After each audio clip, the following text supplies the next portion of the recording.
Hello everybody, Vatolicious here, and today I'm going to be giving you my opinion and a brief overview of Hearthstone, Blizzard Entertainment's brand new title. But first, I would like to do a little bit of a retrospective on Blizzard.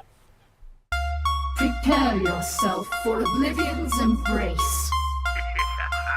You'll never make it out of here alive, bitch. Blizzard might be the biggest, most important entity in gaming. This company has made 3 genre-defining titles that have cemented themselves as titans in the gaming world.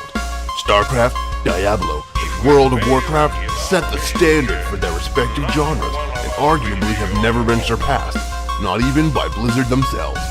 Furthermore, without Blizzard, there'd be no League of Legends, no Dota 2, no MOBA games at all, no Kespa, no Day 9, Artosis, Tasteless, Total Biscuit, Yogscast, Jesse Cox, Athene, Swifty, Husky, and so many other beloved personalities who were able to cement themselves a career or an audience using Blizzard games.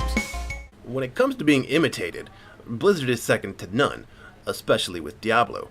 But they do a good deal of imitating themselves. Now, in terms of card games, Magic the Gathering has the market, more than Blizzard does with any of its games. Now, Blizzard tried to get in on that demographic with the WoW TCG, and really only succeeded in getting WoW players to buy more stuff. Now it seems they're taking a direct shot at Duels of the Planeswalkers with Hearthstone. Now, let's actually take a look at Hearthstone, since that's why we're all here. Now, don't get me wrong, while I'm comparing this game directly to Duels of the Planeswalkers, I understand, and so should you, that the games are dissimilar in their rule sets. The only thing similar about them is that they are card games. But that's pretty much where the similarity stops.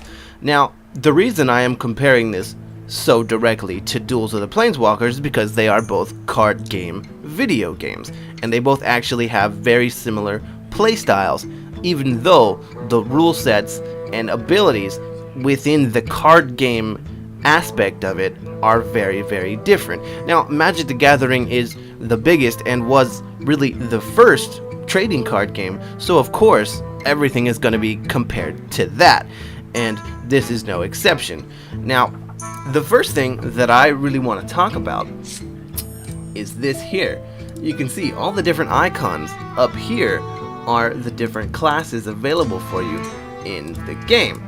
Now, each different class has its own sets of specific cards that only that class can use. And there are also these neutral creatures which are neutral and can be used by any of the class. And this is kind of an interesting way to do it, but really what I wanted to talk about is the deck creation in Hearthstone.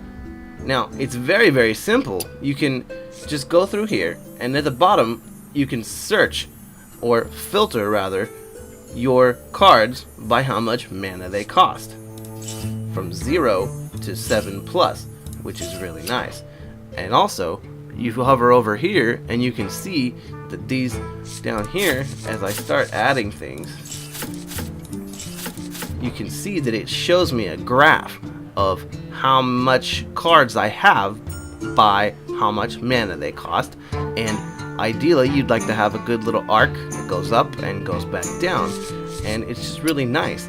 And you can even hit here, suggest a card rather, and it will tell you, let's start by adding some class specific cards, and you go, okay, these are some good ones. And so if you don't necessarily know how to build a deck or what to do with the cards that you've got, or you're a new player or what have you, you can use this. Now it'll say you'll want to add some 2 mana cost cards, because you can see here that our graph is a little bit wonky, and we're going to want to add more 2 mana cards. And this whole system is just really awesome. Building a deck within Duels of the Planeswalkers was pretty cool. It didn't work this easy though. Everything about Hearthstone just screams ease of use. It really does. Everything about it is just so simple and so easy. The biggest problem I had as a Magic player with Duels of the Planeswalkers deck building system was that there was really not that many cards, because each one of those Duels of the Planeswalkers games with their expansions. You could buy extra packs and stuff, but it still wasn't all that much. There still wasn't all that much that you could do. There wasn't that many cards, especially relative to the huge library of physical cards that Magic the Gathering has. Now, this game, although has a great deck building system, suffers from the same problem. Now, hopefully it only suffers from it mainly because it's not even out yet. So they've developed a bunch of cards for it, but they're still going to have a long way to go in terms of creating new cards. That, and I also haven't unlocked all the cards either, probably not even half. But it still remains that the variety is pretty low, because you've got a lot of cards, but they're class specific for the most part. Like Mage is the only one in the game that can use Fireball, so that limits it entirely. And then there's obviously other class specific cards, and these neutral cards, they are cool, definitely, and they can totally change the style of your deck based on their different abilities. But the fact remains that this game is very, very simple. It doesn't have the same dynamics that Magic has. It doesn't allow you to control at all. Hearthstone lacks a lot of the control elements that Magic has. In Magic, you can counter spells and make a foe discard cards. You can mess up their resources, and in a lot of different ways you can give your opponent a hard time.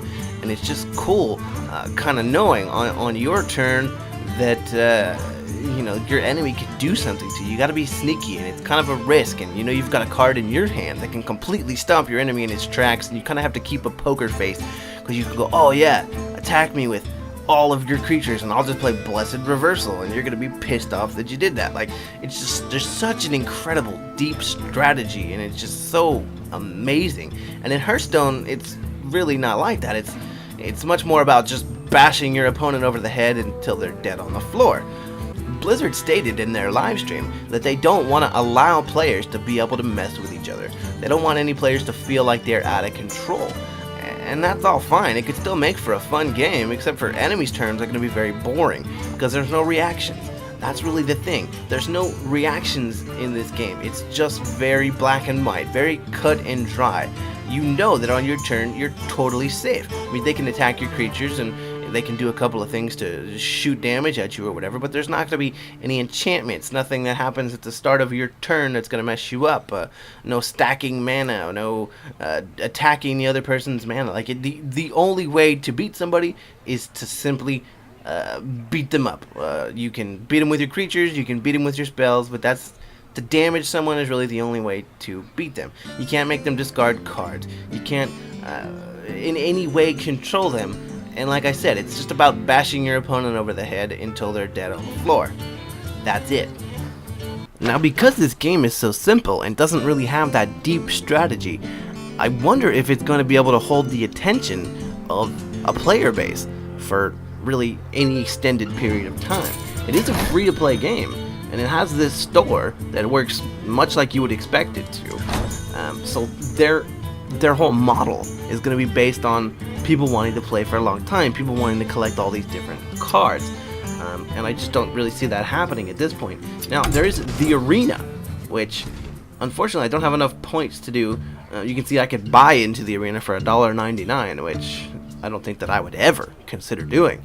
I would just save up gold, because you can actually earn gold in the game by completing quests, such as, you know, win 3 times in a row or kill 40 creatures or whatever. You get new ones every day.